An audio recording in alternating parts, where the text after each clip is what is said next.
RN. Treasurer, good morning. Welcome to breakfast. Good morning, Fran. Treasurer, as you framed this budget, did you feel dudded by your own mining tax and your own carbon tax, both critical in failure to deliver the revenue need to balance the books? No, I didn't, and they're not absolutely critical in that failure. The failure has been in profits-based taxes right across the board. The mining tax, for example, as part of the revenue write-down, is, I think, over the forward estimates, only about 10% of the write-down. Well, it's $10 billion less. This is a very big write-down in all our profits-based taxes, and what you have to understand, and your listeners need to know, is that we had a unique event in our economy last year where what is called nominal GDP grew below real GDP. Never happened in 50 years, happened for 3 quarters in a row, and that has impacted upon all of our profits-based taxes. So the $17 billion write-down and the large write-down, $60 billion across our forward estimates, are principally from all of the profits-based taxes caused by a sustained higher dollar and the level effect that that has on our economy. But not all of it. You can't get away from the fact that the mining tax... I'm not trying to, Fran. No, I know, but over the years ahead is now going to deliver $10 billion less. It's only going to deliver $3-point-something billion in... Well, it's actually going to deliver $5 billion over the forward estimates. But anyway, the point is that it is down. 3.3 over the next 3 years, isn't it? I don't disagree with you. It's $5 billion over the forward estimates. I don't disagree with you that it is down. The point I'm making to you is a profits-based tax, when commodity prices crash and the dollar is high, is the first one that really gets hit by those sorts of events. But it's the company tax more generally that is down, and it is down because of the impact right across our economy of a sustained high dollar. And that is the principal impact. It's prices across the economy that are down, that are being reflected in revenue write-downs across capital gains tax, company tax, superannuation tax, mineral resource rent tax. All of those are down, and that's what occurred last year. That's true, but in 12 months ago we were talking about the profits-based tax, and you booked those profits and spent those profits before they delivered. Now they're not here. So Fran, the plan that was meant to share the boom, spread the benefits of the boom, has gone boom. Fran, things change in the global economy. And what changed was the impact of the global economy, and its uncertainty led to a prolonged and sustained higher dollar. We had a crash in commodity prices. That impacts first on profits-based taxes. Now, when I brought the budget down last year, I went back and had a read of what all the commentators were saying. Nobody was predicting around that time that nominal GDP would fall so dramatically. It was a one-off, unprecedented event. First time in 50 years. We're living with that. I've put my hand up and said, this has happened. What we have to do is make sure that we support jobs and growth. We had a choice to make. In the face of that revenue write-down, you could go out and slash and burn. That's what the Liberals would do, cut to the bone. We took the choice to support jobs and growth and come back to surplus on a more gradual path. Well, the Coalition isn't buying that excuse from you this morning. Joe Hockey spoke to us earlier this morning. Let's have a listen to what he said. For a government that is getting $20 billion more revenue this year than last year, and $22 billion more revenue next year than this year, and every year after that, I do not accept their claims that they're writing down revenue. That is the biggest load of spin and codswallop I have ever heard. They're writing them down off their overly optimistic assumptions and then claiming the world has come to an end. And I just made this point, Fran. Terms of trade, even at their lowest point under this government, the terms of trade are still more than 10% higher than they were at any time under the Coalition. That was Joe Hockey speaking to us earlier this morning. Your response? I think it demonstrates how unqualified Joe Hockey is to be the Treasurer of Australia. I think that's what that demonstrates. You see, our forecasts are down, and anybody sitting in my seat would be dealing with this outcome. And this is an outcome caused by an event in our economy which he doesn't understand. Our tax to GDP ratio is at 21.5. It is very low. If we had the same tax to GDP ratio that we inherited from Mr Hockey, we would have $24 billion more in revenue and we'd be in surplus right now. The fact is that taxes are still growing. That is true. Our economy grows. The fact is that it has not grown as fast, the revenue head, as it should have grown and as was forecast and as it has grown in the past. So for him to come in and glibly put those figures forward shows that he doesn't understand understand how to run a modern economy. Treasurer, you would have had a better tax to GDP ratio if you hadn't put in place those income tax cuts that were promised in the 2000 election. In hindsight, was that a bad idea? No, not at all. All. We don't regret the income tax cuts. I mean, eroded the tax base.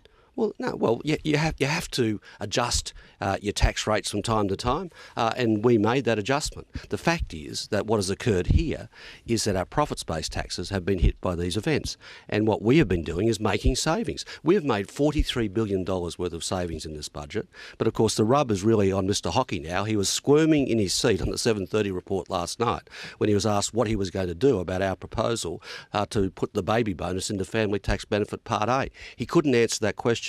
He goes on to say the government is spending too much, but he won't say where he would make savings. We're making responsible savings. What we know is he would have to cut to the bone to meet all the commitments that he has made, and he won't tell the Australian people where it's going to be. You're listening to RM Breakfast. Our guest this morning is the Federal Treasurer, Wayne Swan. Let's go to the baby bonus because you're cutting the baby bonus, scrapping it all together, handing back $2,000 to people who had been expecting perhaps $5,000. That's a bad deal by anyone's count. Well, Fran, I'm a strong supporter of the family payment system, and you and I have discussed it on many occasions. And indeed, one of the first steps I took when I became Treasurer was to means test the baby bonus, which hadn't been means tested under the previous government. What we need to have is a well-targeted family payment system, and we have put in place additions to the system, for example the school kids bonus, which is opposed by the Liberal Party. We've got to make it sustainable over time, and we've got to fund the school improvement program. So what we've done is we've made a range of responsible saves, $43 billion, to fund two very big programs. And I noticed Mr Hockey said there was no hope in the budget. Well, go and tell that to the 490,000 people with severe and permanent disabilities. But what are you going to tell the 161,000 people who currently are eligible for the baby bonus who'll be getting much less, and the 28,000 people who'll be getting nothing at all in terms of the baby bonus? Unlike the Liberal Party, I'm up front, and I'll be telling them that we've had to make responsible savings across the budget to fund a school improvement program which goes to the core of our future prosperity, and will make sure that no kid is left behind in school. And I'll tell them that we're fronting up to our responsibility to sustainably fund Disability Care Australia, and doing both of those things for 10 years. And that's something the Liberal Party can't tell them. It's a pretty rough cut, though, and you're getting the means testing ceiling is it's pretty lean pickings now. I mean, 28,000 people, as I said, will lose all the baby bonus and get nothing. Let's go through the means test for Family Tax Benefit Part A. $113,000 for a family. That's not a wealthy family, for a family income and two children, that's when it would cut out. No, it's not. But we have to have a well-targeted family payment system that's sustainable for the future. And we're making it sustainable. We've taken a difficult decision, and the Liberal Party's squirming all over the place. Mr Hockey goes around giving speeches about ending the age of entitlement, and he can't even respond to this proposal on the baby bonus. Will you be bringing it in before the election, and do you expect the coalition will pass your bill scrapping the baby bonus? Mr Hockey has already been rolled in his party room on a previous proposal that we put up in the mid-year budget update last year to further means test the baby bonus, and he got rolled. Treasurer, families have been hit in this budget. Business has been hit too, slugged $4 billion over 4 years. I don't think I can let you go on and say it's a slug. What we are doing with these changes is not a tax increase. We're closing loopholes in the tax law where people who should be paying tax in Australia are not necessarily paying that tax. That is the principal drive about what we're doing here in terms of business tax. Unlike the Liberals, we are not putting up the company tax rate.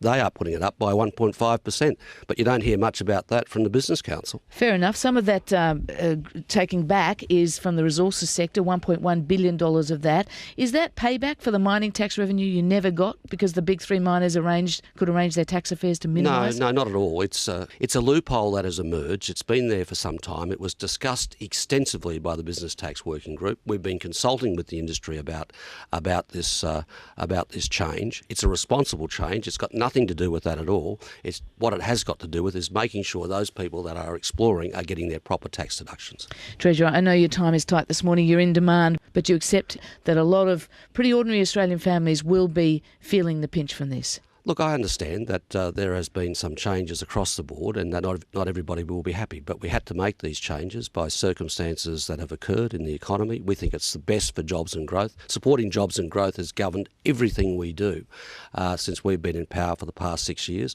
Changing circumstances in the global economy, we've never lost sight of our strong support for jobs and growth, and a consequence of that has been 960,000 jobs in Australia since we've been in power. I'm proud of that and proud of the very smart investments we're going to make for the future to further strengthen our economy and make our society fairer. And was that your key design here in designing this pretty tough budget in a year when the polls suggest you may not be the Treasurer next year to be implementing it, to carve out your legacy as an economic manager? This is not a budget that was designed for opinion polls or elections. It was designed to do the right thing for the country. We've been working on the school improvement program, working on disability care. We've been bringing all that together. It's a product of a lot of work over many years. And is it a budget full of booby traps for an incoming government if there is a change of government? No, I think the Liberals are out there setting their own booby traps. Treasurer, thank you very much for joining us on Breakfast. Thank you. RN